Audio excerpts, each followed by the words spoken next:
Bom, pessoal, estamos aí com a lista de vetores, tá? A segunda lista de vetores, a nossa lista mais avançada, tá?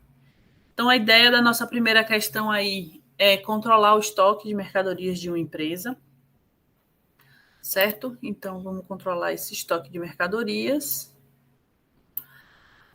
O programa deve ler 2 vetores com 10 posições, ou seja, um que vai corresponder ao código do produto e o outro que vai ser o total do produto em estoque. Então, esses 2 vetores vão ter uma relação, tá, em que o mesmo índice representa o mesmo produto. Então, a primeira posição do vetor código de produto vai fazer referência ao mesmo produto da mesma posição cá no meu vetor produto em estoque, tá? Bom, logo em seguida a gente vai ler um conjunto indeterminado de dados contendo um código de cliente, tá? Um código de produto e uma quantidade associada. Então, primeiro a questão do código do cliente, tá? Então, o código do cliente igual a 0, a gente vai finalizar o programa. Então, enquanto ele for diferente de 0, a gente vai continuar a pedir o produto e a quantidade, tá? Bom, se esse código do produto, aí a gente entra com a questão do código do produto, tá? Se esse código do produto existir, né, a gente vai tentar atender o pedido. Caso contrário, a gente vai dizer que é um código inexistente. Bom, feito aí a parte do código do produto, a gente vai pedir a quantidade, tá? E aí, para a gente verificar se a gente vai conseguir atender o pedido. Detalhe aqui, a observação que a gente precisa atender integralmente esse pedido, certo? Se a gente não conseguir atender integralmente, ou seja, a gente não tiver no estoque quantidade suficiente para o pedido que foi solicitado, a gente vai colocar que não tem estoque suficiente, tá? Se a gente consegue atender, a gente vai informar que o pedido vai ser atendido, vai agradecer e vai também atualizar esse estoque. E quando a gente finalizar, ou seja, quando o código do cliente for 0, a gente vai mostrar aí esses vetores, né? Como é que ficou a atualização aí desses vetores, certo? Então, vamos lá no Eclipse. Bom, o que eu fiz aqui? Tá? O meu código do produto e o meu vetor de estoque, eu inicializei eles, tá? Então, eu não pedi para o usuário fazer esse preenchimento, eu mesmo já defini os valores. Então, eu coloquei o código de 1 a 10 e cada produto inicia aí com 10 elementos aí no estoque. Pedi um código de cliente, certo? E esse código de cliente, enquanto for diferente de 0, eu vou pedir aí um código do produto. Então, qual o produto que ele quer? Tá? Inicializei aqui uma flag como falsa. Essa flag, ela tem a função de me informar sobre o código do produto. Então, inicialmente começa como falso, porque eu ainda não avaliei se realmente esse código digitado, se ele existe, tá? No meu vetor de produtos. Bom, então eu preciso procurar esse produto dentro do meu vetor. Então, a primeira coisa que eu vou fazer, eu vou percorrer aqui o meu vetor de códigos de produto, verificando se o produto que foi digitado, o código que foi digitado, se ele existe aqui no meu vetor. Se ele existir, a minha flag vai se tornar verdade, ou seja, eu achei esse código e aí eu vou pedir a quantidade de produtos, tá? Com base nessa quantidade, eu vou avaliar se eu consigo ou não atender o meu usuário. Então, o meu if else aqui vem para a questão do atender esse meu cliente. Então, se a quantidade solicitada for menor ou igual ao do estoque, eu consigo atender. Então, eu vou atualizar o meu estoque, tá? Vou atualizar esse estoque e vou informar que o pedido foi atendido. Caso contrário, ou seja, se a quantidade solicitada for maior do que o que eu tenho no estoque, eu vou informar que eu não tenho estoque suficiente. E aí eu coloco um break. Por que eu usei um break? Tá? Eu usei o break porque se eu encontrar esse código do produto, eu não preciso continuar percorrendo esse meu vetor. Tá? Então, a partir do momento que eu achei o produto, eu já posso sair desse vetor. Tá? Faço as ações, né, que eu preciso e aí eu saio do meu vetor. Bom, esse if aqui, eu verifico se o meu flag é falso, tá? Se não flag, tá? Então, se o flag é falso, eu digo que o código é inexistente. Ou seja, se ele não foi alterado para verdadeiro, é porque esse código não foi encontrado. Então, se ele não foi encontrado, o código não existe. Bom, depois disso, eu vou pedir aqui, ó, de novo, o código do cliente, tá? Informo que é 0 para sair. Por quê? Porque esse código aqui do cliente é quem está sendo utilizado na condição do while, tá? Então, aqui na minha condição do while, ó. Então, eu preciso alterar para que ele não fique em loop infinito. Bom, e ao final, fazer a impressão do relatório, tá? Então, vou rodar aqui, tá? Então, código do cliente 002, um código de produto, código 2 também do produto. Vou comprar 7 produtos dos 10, então, pedido atendido, certo? Vou pegar um outro cliente, vou tentar comprar um código que não existe, tá? Então, código 15, por exemplo, olha lá, código inexistente. Vou pegar mais um cliente, vou pegar agora um código 3, vou comprar todos não, vou comprar 9 dos 10, pedido atendido, beleza. E vou tentar comprar mais 5 desse mesmo código 3. Então, mais um cliente, código 3, e vou tentar 5 aí desse cliente. Então, não tem estoque suficiente. Então, esse produto 3, ele tem que se manter no estoque em uma unidade, porque eu só consigo atender integralmente a primeira vez que ele foi solicitado, tá? Vou digitar o 0 para fazer o relatório. Então, olha lá. Então, o meu produto 2, tá? Ele realmente, ó, só tem 3, porque eu pedi 7 produtos. E meu 3, ele vai sobrar 1 aqui, porque o meu segundo pedido em relação a ele não pode ser atendido.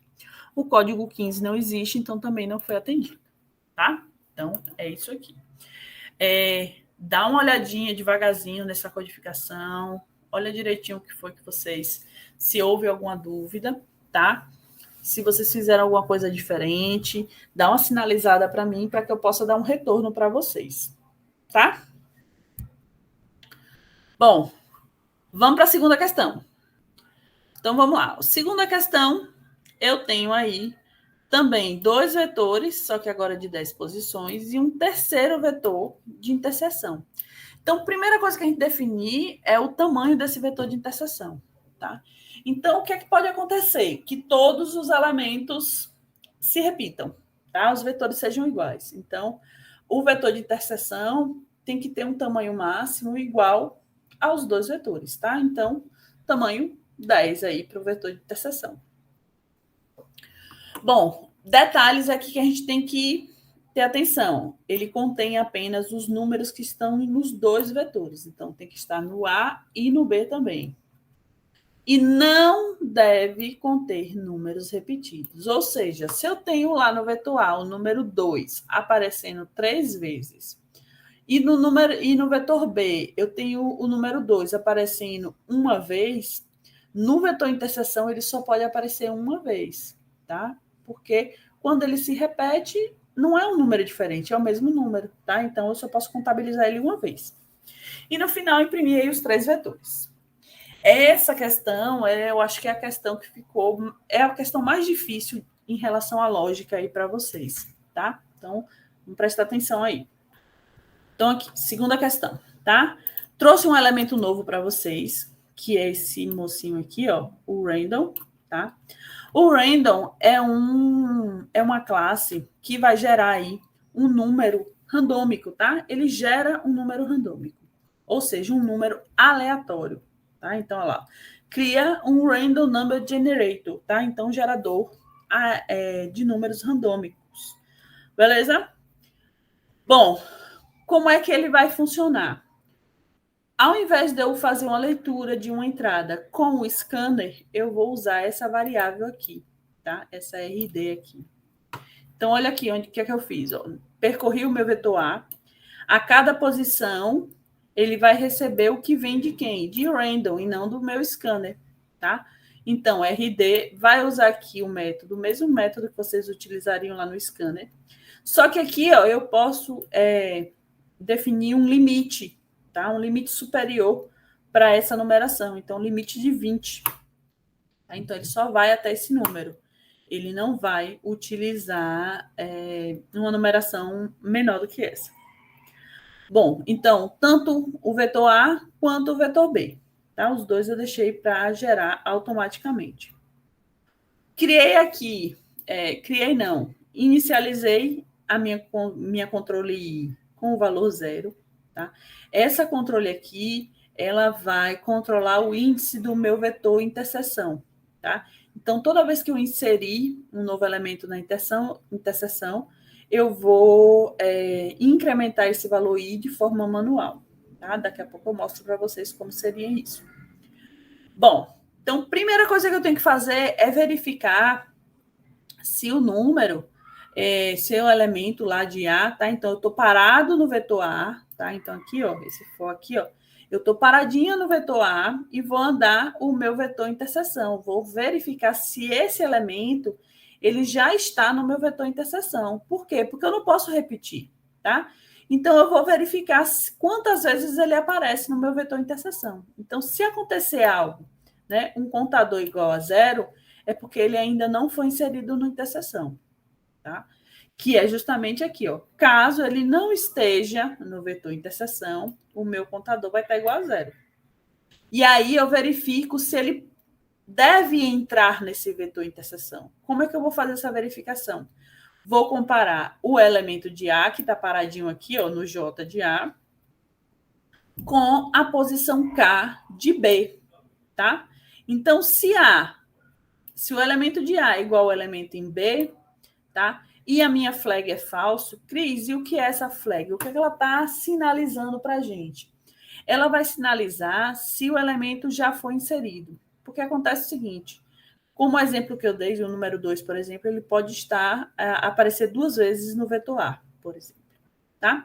Então, se eu já inseri ele uma vez, eu não posso inserir ele novamente. Então, quando eu faço uma inserção aqui, ó, quando eu faço inserção no meu vetor interseção, esse meu flag ele vai ser atualizado para true. Então, vai sinalizar para mim que eu já inseri. Então, eu só vou inserir novamente se for igual e eu não tiver inserido ainda, tá? Então, essa é a função dessa flag. Bom, avaliei se A e B são iguais, se eu ainda não inseri. Caso eu não tenha inserido ainda, ele vai lá e vai fazer a interseção. Ou interseção, vai inserir o elemento de A no vetor interseção. Muda a minha flag para verdadeiro, ou seja, sinalizo que eu já coloquei ele lá dentro e tenho que alterar aqui, ó, que eu falei que alterava manualmente o índice do meu interseção, tá? Por quê? Porque se eu deixar automático, eu teria que colocar mais um for aqui, tá? Então, na realidade, eu estou aqui fazendo manualmente no sentido de que eu só vou alterar ele se eu fazer essa inserção aqui, tá? Bom, preciso resetar minhas variáveis flag e contador para que eles não influenciem o próximo elemento de A, tá? Então, percebo que está tudo aqui, ó, dentro do meu for, que está andando o elemento A. Então, eu paro no vetor A, andando os elementos do vetor A, e esses elementos de A é que eu vou verificar no meu vetor interseção se já existe. Se não existe, eu vou verificar se eles estão lá no meu vetor B para poder fazer a inserção, se for necessário, tá? Então, dá uma olhadinha com calma nessa codificação. Ela realmente é um pouquinho mais complicada de lógica, para que vocês possam analisar. Vocês não estão acostumados, por exemplo, a usar várias letras, né, para os índices, mas eu precisava disso porque um precisa ficar parado, o outro precisa andar, o outro tem um índice totalmente diferente, tá? Que independe deles, então a gente tem que ter essa manipulação diferenciada aqui, tá? Bom, por último aqui só as impressões, tá? De A, de B e do vetor interseção. Vou rodar aqui, então, primeiro ele já vai me mostrar todos os vetores, tá? Por quê? Porque eu gerei randômico aqui, tá? Então, se eu gerei randômico, eu não preciso estar digitando. Então, ele gerou aqui, ó, randomicamente, gerou o vetor B também randomicamente, e aí a interseção. Então, percebo que na interseção não há repetição. Então, por mais que, por exemplo, o número 18 apareça aqui, ó, 1, 2 vezes, tá? No vetor A e uma vez no vetor B, ele só vai aparecer no vetor interseção uma vez, tá? Porque o elemento em si, né, o número ele aparece, tá? Ele é único, tá? E não quantas vezes ele aparece. Então, a questão frisa bastante que esse número não deve ser repetido. O meu int, ele não aparece aquele monte de zero no final, justamente porque eu botei aqui um if, tá? Então, se o elemento é diferente de zero, ele faz essa impressão. Percebam também que eu usei um for each para fazer a impressão, porque eu não precisava me preocupar com a posição. Aqui dentro eu não consigo usar o for each. Por quê? Porque a posição faz diferença na minha lógica. Eu preciso manipular essas posições, então eu preciso usar um for tradicional. Quando eu não preciso dessa manipulação, eu posso ir direto aqui com o for each, tá? Então, sem problema algum, tá? Então, essa daí é a nossa questão. Vamos para a terceira, aqui nossa terceira questão. A terceira questão ela é muito parecida com a segunda. A diferença principal é que, ao invés de eu comparar dois vetores, eu estou comparando um vetor com números que eu vou inserindo. Preciso verificar quais números, né? É uma interseção entre o conjunto que eu estou lendo e com o vetor. E eu tenho aqui um adicional, que seria um resultante 2, né? Esse último aqui, um resultante 2, que tem aqui a quantidade de elementos que aparece. Como assim, Cris? Então, vamos lá. Nosso conjunto aqui, eu tenho primeiro um vetor A, tá? Que eu vou gerar randomicamente também no meu programa. E tenho números lidos, tá? Então, vou pedir para o usuário que digite o número. Ele vai digitando os números até digitar o número 0, tá? Bom, a cada número que ele digita, eu preciso verificar se esse número está no vetor A. Se ele estiver no vetor A, eu vou colocar no resultante 1. Preciso também contar, caso ele apareça no vetor A, quantas vezes ele aparece. Quantas vezes ele aparece aqui? Ó, 1, 2, 3 vezes ele aparece. Eu vou colocar essa quantidade no vetor B, tá? No resultante 2. Basicamente, é só isso que a gente precisa fazer, tá? Então, os vetores vão começar aqui, ó, com 10 números, tá? O outro conjunto de números é aleatório, a quantidades, porque o valor 0 que vai indicar que finalizou a entrada de dados. E precisa gerar aí os dois resultantes. Um resultante com os números que foram repetidos e o outro resultante com a quantidade, né, referente a cada um desses números. Então, o número 21 aqui, ó, repetiu 3, o número 3 repetiu 4, 17 repetiu 2 vezes e o número 9 apareceu uma vez, tá? Então, vamos lá no Eclipse para a gente dar uma olhadinha. Pronto, tá aqui minha terceira questão. Então, além do random, tá, eu uso também o scanner nessa questão, utilizo os dois. Tem um vetor A de 10 posições, um resultante 1 e um resultante 2. Primeira coisa que eu faço, vou preencher o vetor A, tá? Estou preenchendo de forma aleatória, então o random aqui está sendo utilizado, tá? Com máximo até o número 20, tá? Então, deixei um conjunto pequeno para que realmente conseguisse fazer essa repetição de números. Se a gente deixar muito grande, essa probabilidade dos números se repetirem, ela cai, né? Então, eu deixei um conjunto pequeno. Peço aqui um número para o meu usuário, tá? Um número N. E aí avalio. Se esse N for diferente de 0, aí eu vou começar a resolver todo o meu problema, tá? Então, qual é o meu problema? Primeira coisa, vou verificar se ele já está no resultante, tá? Então, inicialmente vai estar vazio, então isso aqui, esse contador vai permanecer em 0. Mas a partir de um determinado momento, isso aqui começa a ser povoado, né? Esse resultante 1 vai começar a ser povoado, tá? Então, ó, vou verificar se o meu valor N está no resultante. Então, se N está aí no meu resultante, andando aqui no meu resultante, eu vou contabilizar. Então, novamente, utilizando o cont aí com esse sinalizador, tá? Para verificar se está ou não dentro do vetor, tá? Então, se o meu contador continuar em 0, é porque ele não está no meu vetor resultante. Então, eu preciso agora avaliar se ele precisa entrar lá dentro. Então, como é que eu vou fazer isso? Vou andar aqui, ó, o vetor A, avaliando se o meu N pertence ao meu vetor A. E já vou contar quantas vezes ele aparece, tá? Então, se ele aparecer, eu já vou contabilizar quantas vezes ele aparece. Se esse contador for diferente de 0, ou seja, se ele realmente aparece no vetor A, eu vou inserir ele no resultante 1 e vou inserir o meu contador no resultante 2. Então, eu já resolvo os dois problemas de uma vez só, tá? E o meu J aqui incrementado. Então, meu controle dos resultantes, tá? É uma variável aqui independente que eu vou fazer esse controle automático. Pronto, só isso, já resolvi a questão, tá? Então, se ele não estiver no vetor resultante, eu vou verificar se ele precisa ser inserido no vetor resultante, tá? Então, esse conte 1 aqui, tá? Que vai fazer essa verificação, tá? E a inserção. Bom, preciso pedir um novo número ao usuário, tá? Para que o meu while aqui, né? Essa condição seja, esse INI seja alterado. E vou resetar meus contadores, porque os contadores é que vão definir, né? Se já está no resultante ou se aparece no vetor A. Então, eu preciso zerar eles para que esse novo número aqui não sofra nenhuma interferência do número anterior. Então, quando ele retorna aqui, já retorna com os contadores zerados, tá? Vou rodar aqui.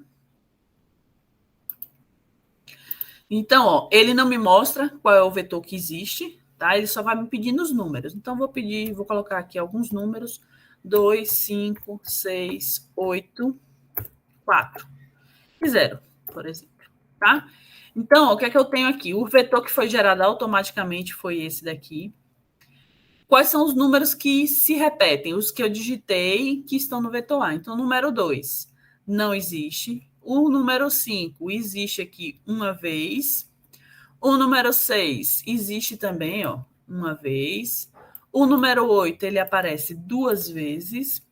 O número 4 não aparece nenhuma vez. Tá? Então, o meu resultante é justamente o número 5, o número 6 e o número 8.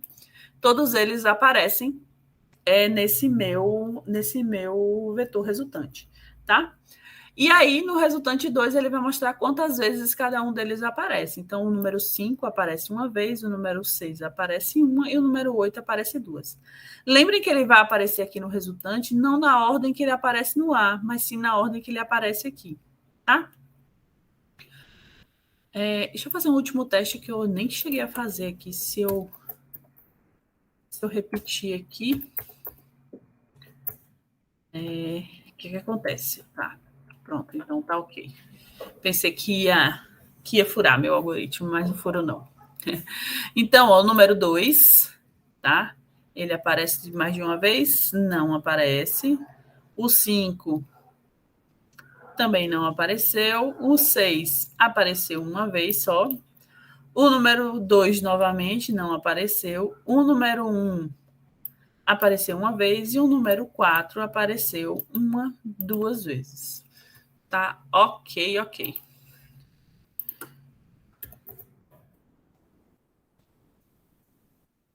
Então, pronto, agora saiu o que eu queria, o teste que eu queria. Como está no randômico, gente, eu não tenho controle sobre os valores do vetor A, então, assim, os testes eu tenho que realmente ficar tentando várias vezes. O que é que eu queria mostrar para vocês aqui, ó? Eu coloco o número 2, ele verifica se já está no resultante. Inicialmente, o resultante está vazio, então não está. Então, ele vai lá e vai procurar no vetor A. Ele vai achar aqui, ó, no vetor A, uma vez. Beleza, aí ele vai achar uma vez e vai lá e vai colocar ele no resultante 1. E aí, já o contador também, né? Quantas vezes ele aparece? Uma vez. Ele aparece e já joga lá. Número 5, ele também vai avaliar, não aparece. E aí aparece o número 2 novamente. O que é que ele vai fazer? Quando ele pega aqui o segundo número 2, ele vai verificar se já está no resultante. Então, já está no resultante. Então, ele não vai inserir novamente.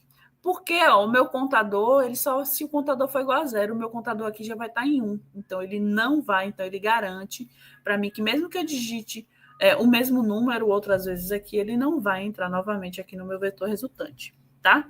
E o número 1 aqui, que eu digitei por último, e aparece uma vez só. Bom, é isso, tá? Então, essa foi a nossa listinha. Foram 3 questões um pouquinho mais avançadas, principalmente que pedem um pouco mais da lógica de vocês. Bom, qualquer dúvida, vocês podem entrar em contato comigo, tá? Então, tanto no WhatsApp, vocês podem comentar no vídeo, que aí eu dou um retorno para vocês. Amanhã é feriado, então, primeiro, bom feriado para vocês. Mas estudem um pouquinho, afinal de contas, nossa avaliação é quinta-feira. Bom, e aí nós temos também o atendimento, no nosso caso aí, é dia de terça, não é isso? Então, dia de terça ou de quarta. Bom, não lembro exatamente, mas é porque eu tenho um atendimento nos 2 dias, então eu estou sempre disponível. Na quarta-feira também eu vou estar disponível à noite, tá?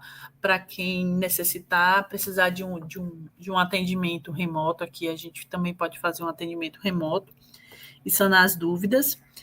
Vou resolver a lista de matrizes e vou postar para vocês também. Mas lembrando para vocês que matrizes não vai cair na nossa avaliação, tá? Então não se preocupem, mas eu vou fazer as correções para que vocês também, como eu disse, né? Eu passei o conteúdo, passei a lista, para que vocês tenham esse conhecimento. Então faz parte lá da nossa ementa, mas como a gente não trabalhou a fundo, eu não vou cobrar na nossa prova, tá? Bom, então é isso. Boa noite para vocês e a gente se vê na quinta-feira. Tchau, tchau, galera.